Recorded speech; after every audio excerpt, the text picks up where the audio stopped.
ceramics you're using is coming from a reputable company that will test their products under the California Prop 65 standards, because once it has that protection and you have that proof, then there's no liability. I mean, you've solved for that, because you would be liable if you didn't pass those particular standards and you said you were passing them. So it's a matter of integrity and accountability, and that's what we've done, is we make ourselves accountable to that, and we only ask that other people that are manufacturing ceramics or any type of material is to be able to prove that you are passing the United States testing standards, so it is safe for consumer usage.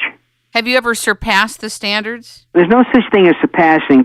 When you test for lead and cadmium, if you go outside, and depending if you're in Los Angeles, if you're in Salt Lake City or Pittsburgh, and you go outside and there's inversion and you have toxicity, well, there's going to be a lot of lead in the air. There's going to be a lot of lead and cadmium. People don't realize that, but it's the amount of lead that's in the air that could be toxic to you. So lead is in the very soil, and the cadmium, it's in the produce, but it's just not at the toxicity level. So there's no way that you can go anywhere and not have any lead and cadmium, at least if you're outside or inside. I mean, it's just in everything that we consume or that we use.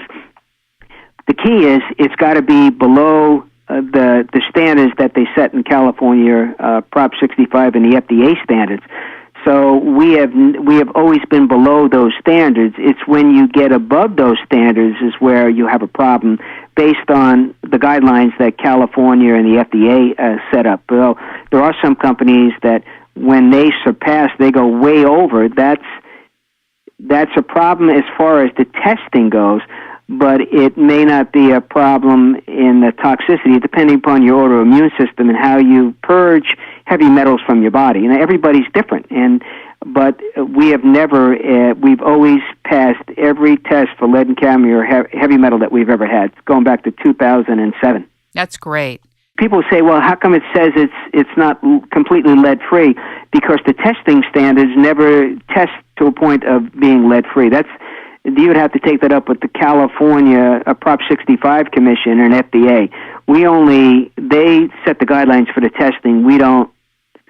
When the laboratory, independent lab tests, they don't come back and stamp anything completely 100% lead-free, because nothing can be 100% lead-free. That's interesting. I would have never known that. And that's why it's very confusing, but it took me a while. I say, well, why can't they? But it's because the testing labs, the equipment that they have, they don't need to test at something that is not hazardous. They only tell you if it is. So really, it's a test for levels. Yes, it degrees, and you don't want to exceed that, because if you exceed that, then you would fail the test, and they will let you know quite specifically that you failed the test, and then you have to change the manufacturing of your product or material so you pass.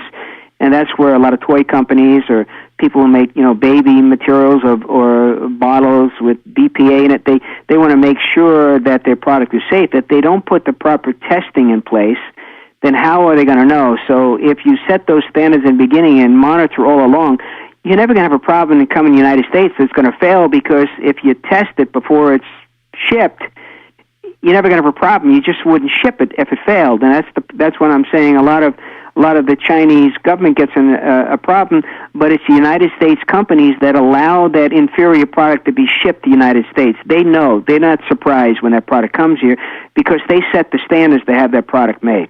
Totally understood. When I asked you if your product surpassed the standards, I meant came in under the standards. In other words, yes, had even less than what would be acceptable. That's what I meant. Yes, it does. Okay, great. Yes.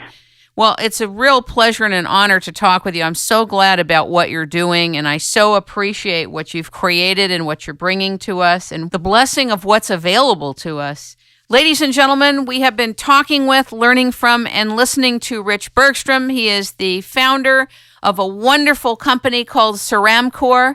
You can reach him and the company and order this healthy cookware by going to Ceramcor.com, spelled C-E-R-A-M like Mary, C-O-R.com.